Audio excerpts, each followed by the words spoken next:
वरुण ने खुश होते हुए सिर हिलाया, फिर चुपचाप करण को जाते हुए देखने लगा। वरुण ने अपनी नजरें करण पर से हटाई और व्हाइट सीलिंग की तरफ देखने लगा। उसके दिमाग में किसी का चेहरा चल रहा था, जो बाद में बहुत बेसब्री भरी आवाज से किसी और लड़के का नाम चिल्ला रही थी। अनफॉर्चुनेटली वो वरुण का नाम नहीं ले रही थी। वरुण कुछ सोचने लगा। एक लग्जरियस वार्ड में खुले हुए पर्दों से हवा अंदर आ रही थी और पर्दे हल्के हल्के हिल रहे थे।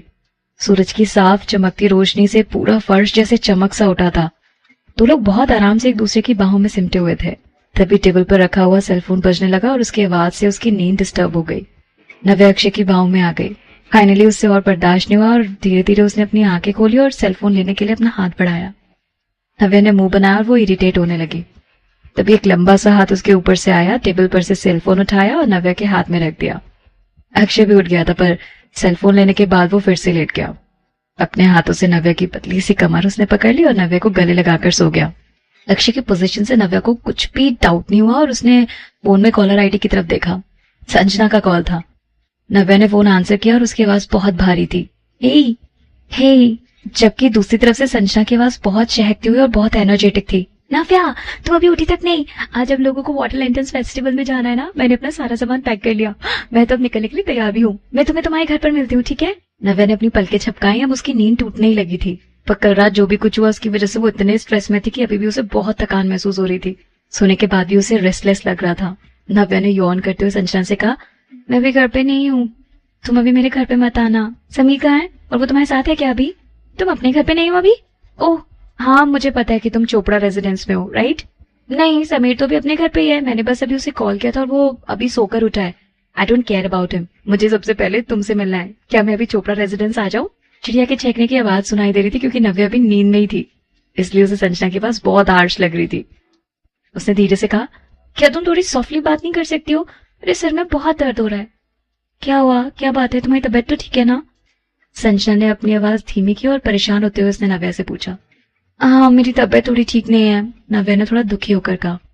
संजना ने कहा, तो तुम लोग वाटर लैंटर्न्स फेस्टिवल में नहीं जा रहे हो क्या? या फिर से तुम्हारी तबीयत खराब हो गई है? तुम घर पर ही रहकर थोड़ा आराम कर लो, नहीं जाते हैं। हालांकि संजना का बहुत मन था वाटर लैंटर्न्स फेस्टिवल जाने का, पर नव्या की तबीयत उसके लिए सबसे ज्यादा इंपॉर्टेंट थी।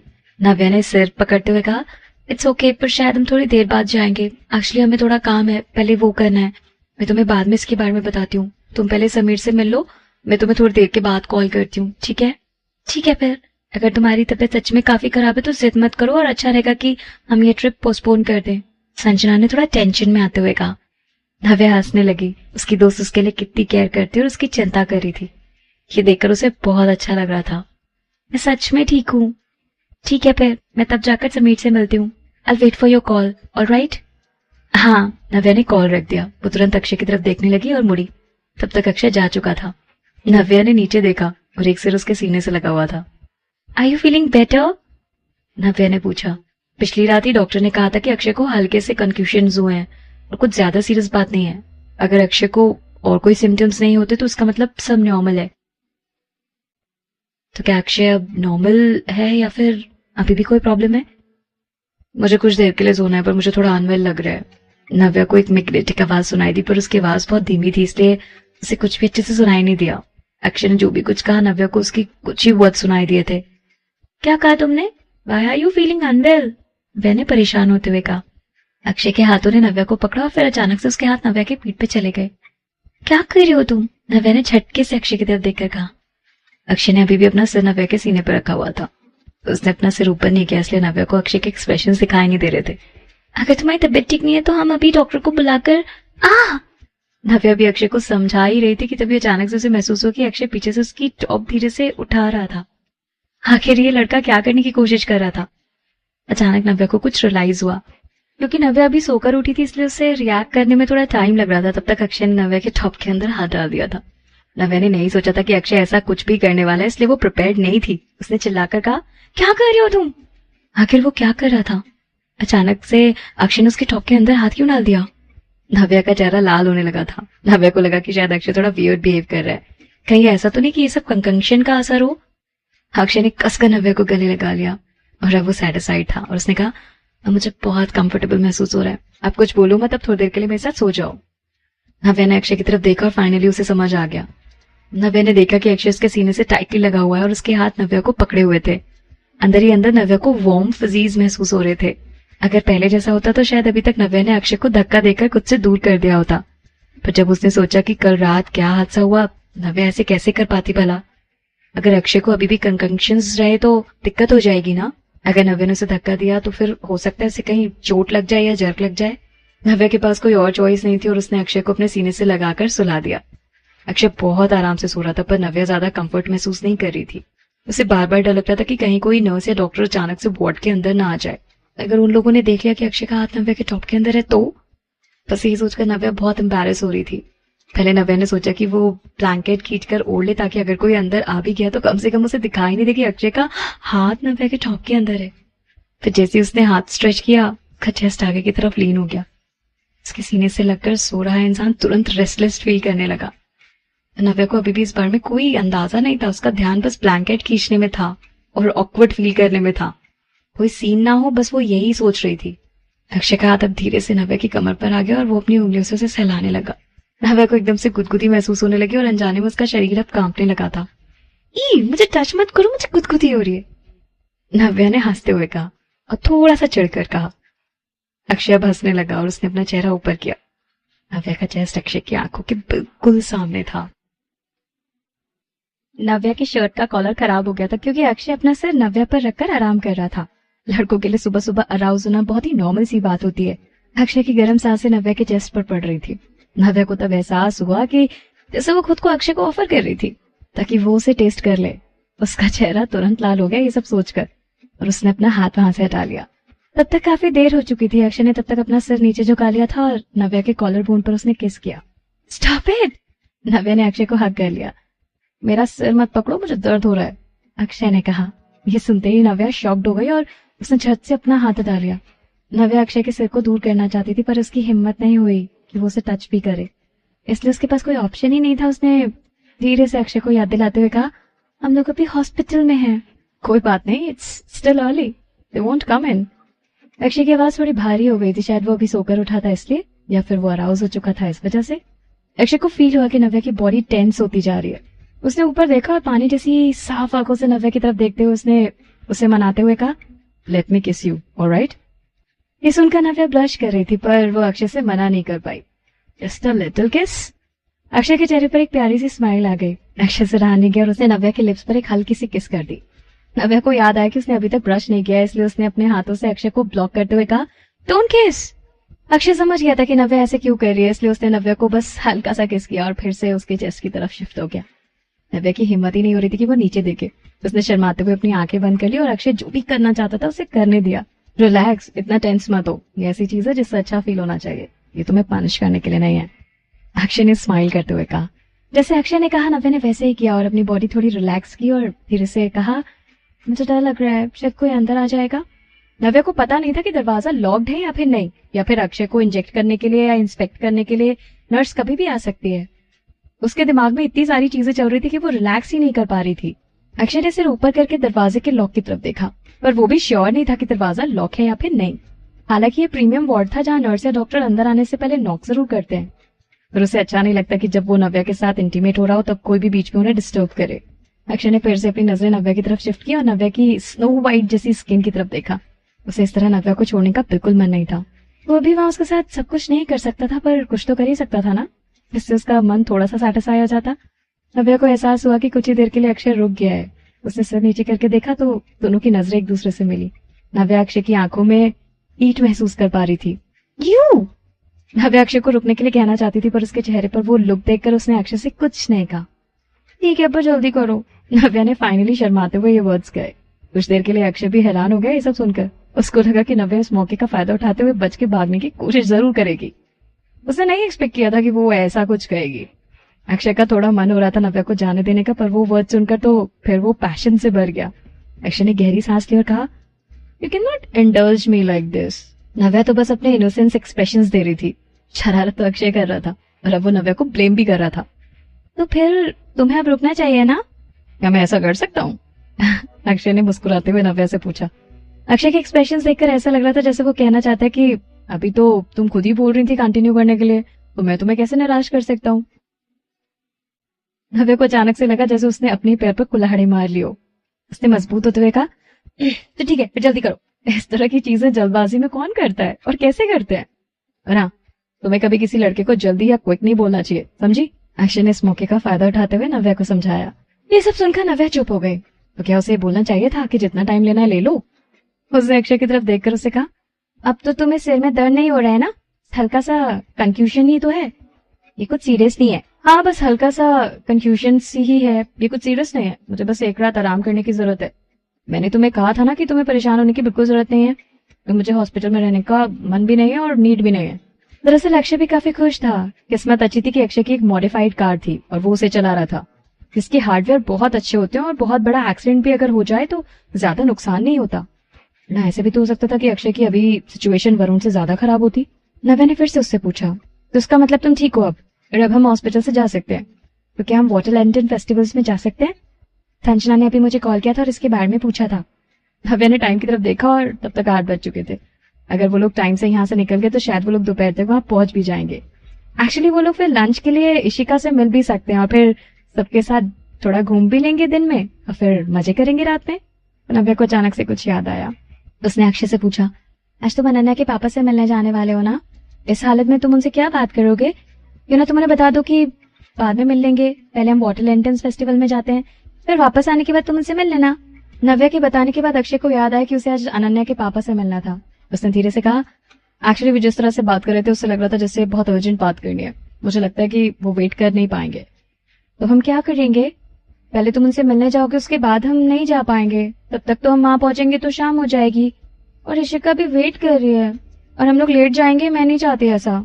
अगर वो लोग वहां इतना देर से पहुंचेंगे तो उन्हें डिनर ही करना पड़ेगा। फिर वाटर लैंटर्न फेस्टिवल में दिन खत्म हो जाएगा और कुछ इंटरेस्टिंग भी नहीं रहेगा। आखिर इशिका नव्या को तो ढूंढते हुए इंडिया आई थी, इससे नव्या वहां जल्दी जाना चाहती थी और इशिका के साथ अच्छे से अच्छा टाइम स्पेंड करना चाहती थी। तो नव्या अपने दोस्त होने का फर्ज अच्छे से निभा नहीं पा रही थी। बार बार इशिका को कबीर के साथ ही छोड़ना पड़ता था उसे। अक्षय इस बारे में ज्यादा बात नहीं करना चाहता था। इस टॉपिक पर बात करके उसका मूड खराब हो गया था। नॉक नॉक नॉक, तभी किसी ने दरवाजे पर नॉक किया। नव्या हैरान हो गई। उसने झट से अक्षय को धक्का दिया और मुड़कर अपने कपड़े ठीक करे और जल्दी से वॉशरूम की तरफ चली गई। अक्षय अब समझ गया था कि उसके नव्या के साथ प्यार भरा टाइम खत्म हो गया है। उसने नाराज होते हुए दरवाजे की तरफ देखा और बाहर खड़े इंसान से कहा, कम इन। डॉक्टर नर्स के साथ अंदर आए और उन्होंने कहा कि hi Akshay, how are you? Hope you are feeling better today.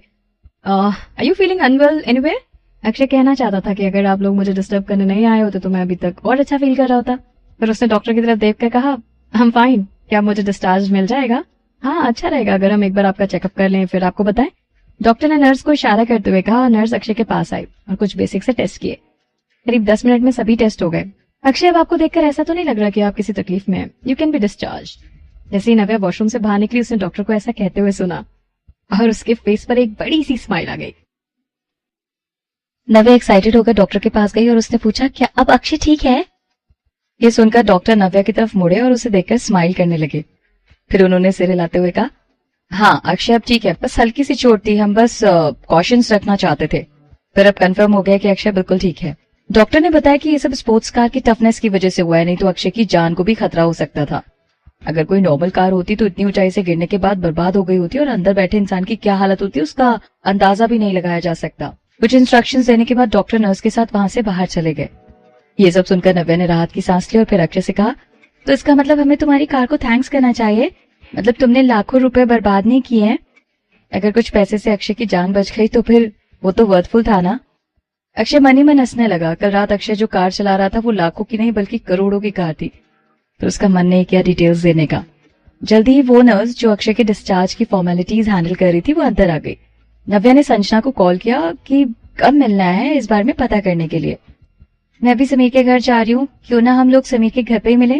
तुमने अभी तक ब्रेकफास्ट किया या फिर नहीं? संजना ने पूछा। वो आराम से सोफे पर पैर ऊपर करके बैठी हुई थी और फ्रूट्स खा रही थी। नव्या ने कहा, मैंने अभी तक ब्रेकफास्ट नहीं किया। ठीक है, फिर हम लोग समीर के घर पे ही मिलते हैं। उसे बोलो हम लोगों के लिए ब्रेकफास्ट तैयार करके रखे। ओके, मैं कह देती हूँ। कहाँ मिलना है ये डिसाइड करने के बाद उन्होंने फोन रख दिया। तब तक अक्षय ने डिस्चार्ज की सारी प्रोसेस पूरी कर ली थी और आकर उसने नव्या का हाथ पकड़ लिया। Let's go back to the Queen's Villa first, Akshay ने पूछा। नव्या ने सिर हिलाया, फिर सिर नीचे करके खुद को देखने लगी। नव्या ने अक्षय से कहा, मैं जाकर नहा लेती हूँ और फिर अपना सामान भी पैक करना है, क्योंकि जल्दी वीकेंड आने वाला था इसलिए वो कुछ दिनों के लिए वहीं रुक सकते थे। अक्षय ने भी सिर हिलाया। दरअसल पिछली रात जो भी कुछ हुआ था उसकी वजह से अक्षय भी पसीने से परेशान था और वो नहाना चाहता था, इसलिए अक्षय और नव्या दोनों अपार्टमेंट में वापस चले गए। उधर संजना के घर पर संजना आराम से सोफे पर पैर ऊपर करके लेटी हुई थी। वो अपने आईपैड में गेम खेल रही थी और बीच बीच में फ्रूट्स खा रही थी। या गॉट इट, फाइनली संजना ने लेवल कंप्लीट कर लिया और अब वो अपना टैबलेट रख सकती थी। उसने हाथ बढ़ाकर कॉफी टेबल पर रखा हुआ अपना फोन उठाया, फिर एक वॉइस मैसेज रिकॉर्ड करके समीर को सेंड कर दिया। बहुत बार तुम्हारे 5 मिनट हो चुके हैं ना, अब तुम उठ रहे हो या नहीं, लेजी पिग। उधर संजना ने घर से निकलने से पहले नव्या को भी कॉल किया और नव्या ने कहा कि वो अभी अपने घर पे नहीं है और उसने संजना को पहले समीर से मिलने को कहा। फिर समीर अभी तक सो रहा था और बहुत उठाने पर भी वो उठ नहीं रहा था और बार बार 5 मिनट सोने दो बोल रहा था, इसलिए टाइम पास करने के लिए संजना घर पर ही गेम खेलने लगी। 1 मिनट बाद भी जब समीर का रिप्लाई नहीं आया तो संजना समझ गई कि वो अभी भी सो रहा है। संजना ने गहरी सांस ली, उसे समझ नहीं आ रहा था कि उसे अभी जाना चाहिए या फिर नहीं। सब लोग इस तरह से क्यों एक्ट कर रहे थे। संजना सुबह इतनी जल्दी उठ गई थी और खुशी खुशी अपना सामान भी उसने पैक कर लिया था, पर अब उसे ऐसा लग रहा था जैसे उसे इतनी जल्दी तैयार नहीं होना चाहिए था। टिंग टोंग, तभी उसके फोन में मैसेज नोटिफिकेशन का टोन सुनाई दिया। फाइनली समीर ने रिप्लाई कर दिया, I'm up now। नव्या ने क्या कहा, हम कितने बजे मिलने वाले हैं। समीर की आवाज बहुत भारी लग रही थी, ऐसा लग रहा था जैसे वो अभी अभी सोकर उठा है। संजना ने तुरंत समीर से कहा, हम लोगों ने डिसाइड किया है कि हम सब तुम्हारे घर पे मिलने वाले हैं। अरे हाँ, अक्षय और नव्या ने ब्रेकफास्ट नहीं किया है, उनके लिए तुम ब्रेकफास्ट बनवा दो। समीर ने खिड़की से बाहर देखकर कहा, पक्का उन्हें ब्रेकफास्ट करना है, लंच नहीं। तब तक वो लोग मेरे घर तक पहुंचेंगे, तब तक लंच का टाइम हो जाएगा। क्यों ना हम लोग दिन में ही मिले, सब लोग यहाँ लंच करके फिर निकल जाएंगे। समीर ने यौन करते हुए कहा, फिर तकिए पे सिर रख के लेट गया। संजना कैसे नहीं समझ पाती कि समीर क्या कहना चाहता है, कि वो फिर से सोना चाहता है। संजना ने फोन पर चिल्लाते हुए कहा, वेक अप, फिर से सोने के बारे में तुम सोचना भी मत। अगर तुम्हें इतना ही सोने का मन कर रहा है ना तो तुम्हें ट्रिप पर जाना डिसाइड ही क्यों किया था। हम वहां तुम्हारे बिना भी चले जाएंगे। नहीं, मुझे छोड़कर मत जाओ, मैं उठ गया, पक्का मैं उठ गया। मैं तो कितनी देर से उठ चुका हूँ यार। हाँ, तो नव्या ने बताया कि वो लोग कितने बजे तक मेरे घर आने वाले हैं। समीर झट से उठकर बेड पे बैठ गया और ठीक से बात करने लगा, क्योंकि वो बहुत देर से उठा रही थी। उसने एग्जैक्ट टाइम का तो नहीं बताया, पर ज्यादा टाइम नहीं लगेगा उन्हें। मैं तो अब तुम्हारे घर के लिए निकल रही हूँ, संजना ने कहा। समीर ने कहा, ठीक है, आ जाओ तुम। अब फिर से सो मत जाना, अगर वहां पहुंचकर मैंने तुम्हें सोते हुए देखा ना तो फिर तुम देखना कि मैं तुम्हारे ऊपर क्या करती हूँ। मैं आइस वाटर तुम्हारे ऊपर डाल दूंगी, सुना तुमने, संजना ने उसे डराते हुए कहा। समीर का तुरंत मन किया ये कहने का कि मैं आइस वाटर से डरता नहीं हूँ, ठीक है, मेरे स्पेशल ट्रेनिंग में कई बार आइस वाटर से भी भिगाया जाता है मुझे, समझी। संजना की धमकी वाली टोन सुनकर उससे बस इतना ही कहा, ठीक है, पर अब मैं उठ गया हूँ, ओके, और मैं बेड से भी उतर रहा हूँ, अब तो ठीक है ना। That's more like it। ठीक है, फिर मैं निकल रही हूँ, see you later। इतना कहकर संजना ने फोन रख दिया। हाँ ठीक है, समीर ने कहा। जैसे उसने संजना से कहा कि वो बेड से उठ गया है, पर समीर ने ऐसा कुछ नहीं किया, बल्कि वो फिर से बेड पर लेट गया। उसने अपना फोन उठाया और टाइम देखा। उसने अंदाजा लगाया कि संजना को उसके घर पहुंचने में कम से कम 20 मिनट तो लग ही जाएंगे और उसके पास अभी 10 मिनट है सोने के लिए। उसने अलार्म क्लॉक सेट कर दिया और ब्लैंकेट पे अपना मुंह ढककर सो गया। संजना सोफे पर से उठी, उसने अपने हाथ धोए और अपना सामान लेने के लिए ऊपर जाने लगी, पर एक टॉल फिगर ऊपर से नीचे आने लगा। वो उसका भाई था। इट्स ऑलरेडी सो लेट भाई, अभी तक आप ऑफिस नहीं गए। पास में संजना अपने भाई से बहुत कम ही बात किया करती थी, क्योंकि उसे अपने भाई से बहुत डर लगता था, पर लास्ट इंसिडेंट्स के बाद संजना को लगा कि उसका भाई उसकी बहुत केयर करता है, इसलिए इन दिनों वो खुद अपने भाई से बात करती है। भाई आज आप ऑफिस इतनी देर से जा रहे हो? उसके भाई ने सिर हिलाया और उसके भाई ने कहा, हाँ। संजना ने फिर से पूछा, आपने ब्रेकफास्ट किया? नहीं, अभी नहीं। इस बार उसके भाई ने 3 शब्द कहे। ठीक है, फिर आप जल्दी से ब्रेकफास्ट कर लो, मैं ऊपर जा रही हूँ, संजना बहुत ही क्रिप और क्लियर आवाज में कह रही थी। या उसके भाई ने फिर से एक शब्द और जवाब दिया। शब्दों का कितना कंजूस है वो। संजना ने अपने मन में अपने भाई को रोस्ट किया और फिर ऊपर चली गई। संजना अपने कमरे में गई और फिर एक बैग पैक करके बाहर आ गई, क्योंकि वो लोग बस 2 दिन के लिए जा रहे थे, तो उसने ज्यादा सामान नहीं लिया था और वो जगह ज्यादा दूर भी नहीं थी। संजना गाना गुनगुनाते हुए सीढ़ी से नीचे उतर रही थी। जैसे वो डाइनिंग रूम से गुजरी, उसने अपने भाई को हाथ हिलाकर बाय किया। मैं जा रही हूँ, संजना ने कहा। Hold up. उसकी आवाज सुनकर संजना रुक गई। संजना चुपचाप अपनी जगह पर खड़ी थी और थोड़ा कंफ्यूज होकर अपने भाई की तरफ देखकर कहा, व्हाट्स द मैटर? कहाँ जा रही हो तुम? संजना के भाई ने उससे पूछा और फिर संजना के बैग की तरफ देखने लगा। संजना हैरान हो गई, क्योंकि उसने अपने पेरेंट्स को नहीं बताया था कि वो ट्रिप पर जा रही है। उसने सोचा था कि वो कॉलेज खत्म होने के बाद अपनी मम्मी को कॉल करके बताएगी, ताकि उन्हें ये ना लगे कि वो अपनी क्लासेस स्किप कर रही है। संजना जल्दी से कोई बहाना सोचने लगी, पर अपने भाई की सीरियसनेस और सीरियस आंखें देखकर वो समझ गई कि वो उन्हें कभी बेवकूफ नहीं बना सकती। उसने अपने बैग का शोल्डर स्ट्रैप पकड़कर उनसे कहा, मैं नव्या के साथ नाडियाउल टाउन जा रही हूँ। वहाँ एक लैंटर्न फेस्टिवल चल रहा है ना, आपको तो पता ही है ना। नव्या 4 साल से अमेरिका में थी, इसलिए यहाँ आने के बाद वो ट्रिप के लिए वहां जाना चाहती है। तो आज हम लोग अपने भाई की शार्प नजरें देखकर संजना की हिम्मत नहीं हुई कि वो ये बताए कि वो लोग क्लास स्किप करने वाले हैं, पर संजना के कहे बिना ही वो समझ गए थे। संजना ने झट से मासूम सा चेहरा बनाकर अपने दोनों हाथ जोड़कर रिक्वेस्ट की और कहा, भाई प्लीज मम्मी पापा को मत बताना, ओके? बस एक दिन की बात है, हम लोग बस आज ही एक ही दिन क्लास स्किप कर रहे हैं, और वैसे भी क्लास में मेरा जो कोर्स मिस होगा वो मैं कवर कर लूंगी, पक्का, ठीक है? उसके भाई ने धीरे धीरे अपनी कॉफी खत्म की और उठकर खड़ा हुआ।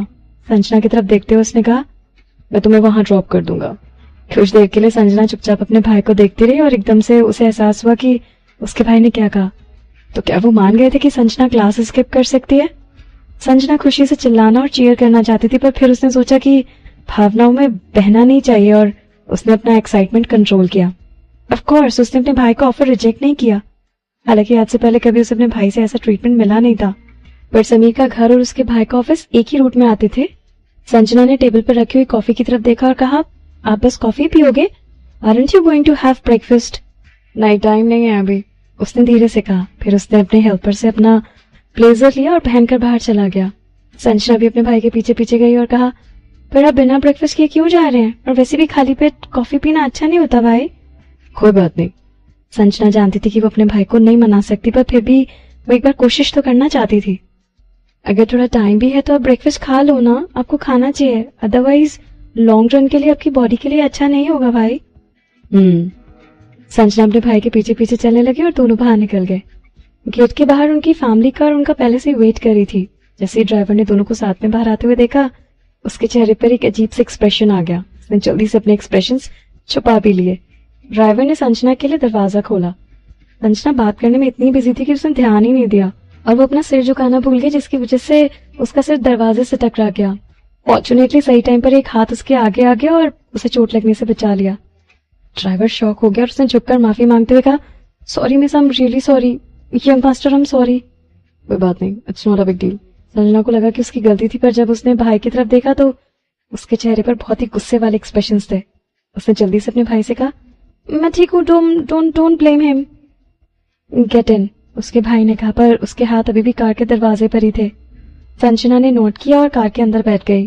ड्राइवर अभी भी माफी मांग रहा था। I am sorry young master, अगली बार मैं ज्यादा ध्यान रखूंगा। दरअसल ये एक ऐसी गलती थी जो उसे नहीं करनी चाहिए थी और उसे नहीं होनी चाहिए थी। जिस तरह से वो ड्राइवर को घूर कर देख रहा था, ड्राइवर घबराने लगा। संजना को डर लगा कि कहीं उसका भाई ड्राइवर पर चिल्लाए या गुस्सा ना करे, इसलिए उसने अपना सिर बाहर निकाल कर कहा, भाई गेट इन, आपको ऑफिस जाने में लेट नहीं हो रहा क्या? बिना कुछ कहे वो चुपचाप आकर कार में बैठ गया। ड्राइवर भी जल्दी जल्दी अपने माथे पर आया हुआ पसीना पोंछने लगा। कार मेंशन से बाहर निकली और ड्राइवर ने पूछा, सर सीधा ऑफिस जाना है क्या? अभी थोड़ी देर पहले संजना ने जो भी कहा था ड्राइवर ने वो सुना था, और फिर भी उसने हमेशा की तरह पूछा, पर संजना के भाई ने एक दूसरा एड्रेस बताया। संजना ये सुनकर हैरान हो गई, क्योंकि ये एड्रेस तो नव्या के घर का था। संजना समझ गई कि उसके भाई को गलतफहमी हुई और उसने झट से उन्हें करेक्ट करते हुए कहा, नव्या के घर नहीं जाना है, हमसे पहले समीर के घर पर मिलेंगे। संजना के भाई ने संजना की तरफ देखा और फिर ड्राइवर से कहा, समीर के घर चलो। ठीक है सर, ड्राइवर ने कहा। संजना को लगा कि कुछ तो अजीब है और अनजाने में उसकी नजरें अपने भाई पर गई। अभी तो उसने कहा था कि उसके पास टाइम नहीं है। नव्या का घर तो दूसरे रास्ते में पड़ता है। अगर उन्हें ऑफिस जाने में लेट हो रहा था तो फिर वो संजना को नव्या के घर क्यों ड्रॉप करना चाहते थे? शायद संजना इस तरह से उसे देख रही थी कि उसे समझ आ गया था और उसने संजना की तरफ देखकर कहा, क्या बात है? संजना अपने ख्यालों से बाहर आई और उसने सिर हिलाते हुए कहा, कुछ नहीं। अचानक संजना को कुछ याद आया और उसने पूछा, कल रात आप लेट सोए थे क्या, या काम में बहुत बिजी हैं आप? उसे याद आया कि कल देर रात जब वो टॉयलेट जाने के लिए उठी थी तब उसने देखा था कि उसका भाई स्टडी में बैठा था और वहां की लाइट ऑन थी। उस समय करीब 2 या 3 बज रहे थे। तभी शायद वो सुबह सुबह उठते ही कॉफी पी रहे थे। पता नहीं कल रात कितने बजे सोए होंगे भाई, या फिर सोए भी होंगे या फिर नहीं। कभी कभी संजना को खुद हैरानी होती थी कि उसका भाई सुपरमैन से कम नहीं है। ऐसा लगता था जैसे उसे सोने और खाने की जरूरत ही नहीं है, और उसके बाद भी वो काम में कितना इफेक्टिव था। संजना ने कई बार अपने पापा को कहते हुए सुना है कि जब से उसके भाई ने बिजनेस संभाला है, कंपनी में बहुत अच्छे इंप्रूवमेंट्स आए हैं और कंपनी बहुत अच्छा कर रही है। संजना को याद है कि उसके पापा काम को लेकर कितने परेशान हुआ करते थे, पर जब से उसके भाई ने कंपनी को टेक ओवर किया है, उसके पापा को अब कोई चिंता करने की जरूरत नहीं रहती। या उसके भाई ने कहा। संजना ने परेशान होते हुए अपने भाई की तरफ देखा और कहा, भाई क्या आपकी बॉडी इतना झेल सकती है? एक्चुअली हमारा फैमिली बिजनेस काफी अच्छा चल रहा है, you can take it easy, हमें इतनी जल्दी एक्सपैंड करने की जरूरत नहीं है। उसके भाई की नजरें उस पर ही थीं और उसने अपना हाथ बढ़ाकर संजना के बाल सहलाते हुए कहा, डोंट वरी। पता नहीं क्यों पर संजना को लगा जैसे वो संजना से कुछ छुपा रहे हैं। अपने में कोई प्रॉब्लम चल रही थी क्या? अदरवाइज कंपनी के चेयरमैन होने के नाते उन्हें इतना बिजी रहने की क्या जरूरत थी, राइट? टिपिकली कंपनी में हाईएस्ट मैनेजमेंट अपना काम उसके नीचे काम करने वालों से करवाते हैं। हालांकि संजना को बिजनेस कैसे चलाते हैं इस बारे में कुछ ज्यादा नहीं पता था, पर इतना तो उसने इंटरनेट पे पढ़ा ही था और नॉवेल्स में भी इस तरह से डिस्क्राइब किया जाता है। मेल प्रोटोगोनिस्ट एक चेयरमैन बस अपने सबऑर्डिनेट्स को काम हैंडल करने के लिए ऑर्डर्स देते हैं, पर रियलिटी में सब कुछ अलग होता है। संजना एकदम से सोचने लगी कि जब से उसके भाई ने फैमिली बिजनेस संभालना शुरू किया उसके पापा बहुत ही कम बिजनेस में इन्वॉल्व होते हैं। प्रैक्टिकली उसके पापा ने पूरा बिजनेस उसके भाई को संभालने के लिए दे दिया, पर इन दिनों उन्होंने भी फिर से ऑफिस जाना शुरू कर दिया था। कहीं ऐसा तो नहीं कि कंपनी सच में कोई प्रॉब्लम फेस कर रही है? जितना ज्यादा वो इस बारे में सोच रही थी उसे उतना ही लग रहा था कि कुछ तो प्रॉब्लम है, जैसा कि नॉवेल्स में होता है। अचानक से उसके दिमाग में एक ख्याल आया कि कहीं उसकी कंपनी बैंकरप्ट तो नहीं हो गई। अचानक से उसकी तरफ एक हाथ आया और उसने सिर पर हाथ फेरा। स्टॉप इमेजिनिंग थिंग्स से एक धीमी सी आवाज आई। संजना को ध्यान आया कि वो अपने वाइल्ड इमेजिनेशंस में खोई हुई थी। उसने अपने भाई की तरफ देखा और कहा, कंपनी सच में ठीक है ना भाई? उसने अपने आईब्रोज ऊपर की और प्यार से संजना के फोरहेड पर नॉक करते हुए कहा, मैंने कहा ना, stop imagining things, okay? Sanjana ने मुंह बनाते हुए कहा, ठीक है। उनका घर समीर के घर से ज्यादा दूर नहीं था, इसलिए उन्हें वहां पहुंचने में ज्यादा टाइम नहीं लगा। संजना ने अपने भाई को गुड बाय कहा और कार से उतर गए। किसी ने पीछे से आकर उसके शोल्डर पर टैप किया। संजना शॉक हो गई और कहा, who is that? Sameer smile करने लगा और एकदम से हंसते हुए संजना के सामने आ गया। संजना गुस्से से हाँफ रही थी और उसने समीर को मारने के लिए अपना हाथ उठाया। अरे, एक तो मैं तुम्हें रिसीव करने आया हूँ और तुम हो कि मुझे मार रही हो। Sanjana, do you still have a conscience? Sameer ने अपने आप को डॉज करते हुए संजना के हाथ से खुद को बचाया। तो संजना ने कहा, तो तुम्हें किसने कहा था मुझे डराने के लिए? हाँ, तुम खुद पिटने वाले काम करते हो। संजना ने समीर पर कोई दया नहीं दिखाई और जोर से अपने हाथ से समीर के सिर पर मारा। आओ, सर पे नहीं यार। अगर मेरी याददाश्त चली गई या मैं रिटार्डेड हो गया तो क्या तुम मेरा ध्यान रखोगी? मैं क्यों तुम्हारा ध्यान रखूंगी? हाँ, तुम्हारा ध्यान रखने से अच्छा है डॉग्स और पिग्स का ध्यान रख लूं मैं। संजना ने कहा। समीर ने नाराज होते हुए कहा, क्या मतलब है तुम्हारा? डॉग्स और पिग्स मुझसे अच्छे हैं? संजना ने हंसते हुए कहा, एग्जैक्टली, यही था मेरा मतलब। Sanjana, you are too much. Sanjana के ये सब कहने के बाद भी दोनों पहले की तरह ही दोस्त रहेंगे। That is how much I am. क्या हुआ, कहीं अब तुम्हें मुझे काटने का तो मन नहीं करने वाला? संजना ने जीप चढ़ाते हुए कहा, ठीक है, I'll bite you, okay? अचानक समीर ने अपने दोनों हाथ से संजना के शोल्डर पकड़ लिए और वो धीरे धीरे संजना को काटने के लिए सिर नीचे करने लगा। उस समय समीर को एहसास हो गया कि कोई उससे गुस्से में घूर रहा है। समीर कुछ देर के लिए रुक गया और उसे तुरंत समझ आ गया कि नजरें कहाँ से उसके ऊपर थी। अभी वो सोच ही रहा था कि कौन उसे घूर रहा है, तभी उसकी नजरें कार में बैठे हुए इंसान पर गई। समीर ने पहचान लिया कि वो संजना का बड़ा भाई है। उसने झट से अपने हाथ पीछे हटा लिए और स्माइल करते हुए संजना के भाई को ग्रीट किया। समीर ने धीरे से संजना को कोनी मारी और अपने होठ हिलाए बिनाई संजना से कंप्लेन करते हुए कहा, तुमने पहले क्यों नहीं बताया कि तुम्हारे भाई तुम्हें यहाँ छोड़ने आए हैं? हाँ, हर कोई संजना के भाई के गुस्से वाली नजरों को झेल नहीं सकता था। संजना ने अनजाना सा चेहरा बनाते हुए पलके झपकाकर कहा, मैंने बताया नहीं था क्या तुम्हें? समीर ने गुस्से में दांत चबाते हुए कहा, नहीं बताया था तुमने। ये सुनकर संजना हंसने लगी और बोली, मैं भूल गई, मुझे बुली करने के लिए अच्छा सबक मिला तुम्हें। शायद पहली बार संजना को ऐसा लगा जैसे उसका भाई उसे प्रोटेक्ट कर रहा है और इसलिए किसी की हिम्मत नहीं होगी उसे कुछ भी कहने की या फिर परेशान करने की।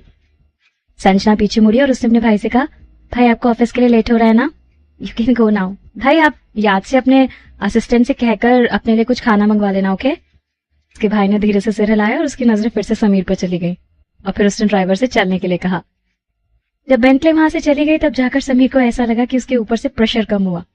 समीर ने संजना के कंधे पर सिर रखकर कहा, तुम्हारा भाई सच में ड्रॉप करने आया था ना तुम्हें? तुम दोनों इतने क्लोज कब से हो गए? Get lost. हमारा रिलेशनशिप हमेशा से ही अच्छा था, संजना ने समीर को मारते हुए कहा।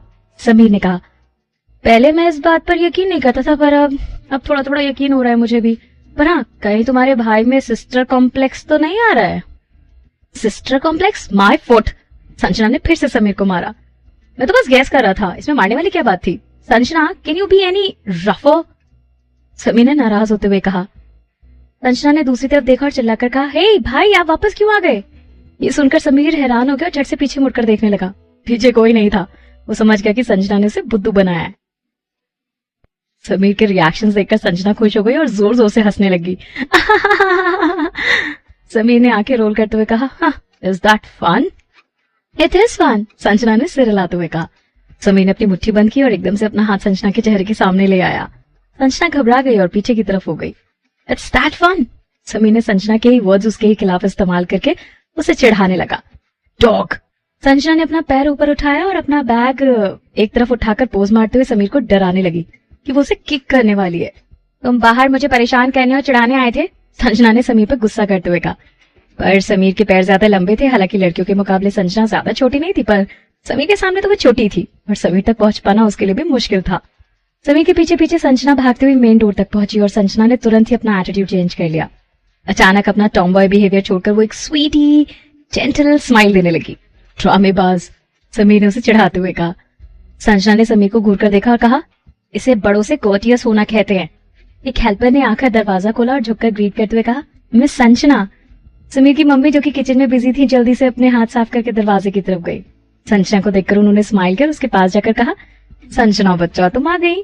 संजना ने अच्छे से स्माइल करते हुए कहा, गुड मॉर्निंग आंटी, कैसी हैं आप? और उसने उस वक्त आंटी का हाथ पकड़ा। अरे संजना अंदर आओ बेटा, बैठो मेरे साथ। मुझे अच्छे से तुम्हें देखने दो, कितने दिन हो गए मैंने तुम्हें देखा ही नहीं। तुम तो दिन पर दिन सुंदर होती जा रही हो, इतनी प्यारी और एलिगेंट लग रही हो। कॉलेज में तो कई सारे लड़के तुम्हें पसंद करते होंगे ना? कोई बॉयफ्रेंड है या नहीं तुम्हारा? आंटी ने एक साथ कई सारे सवाल कर लिए।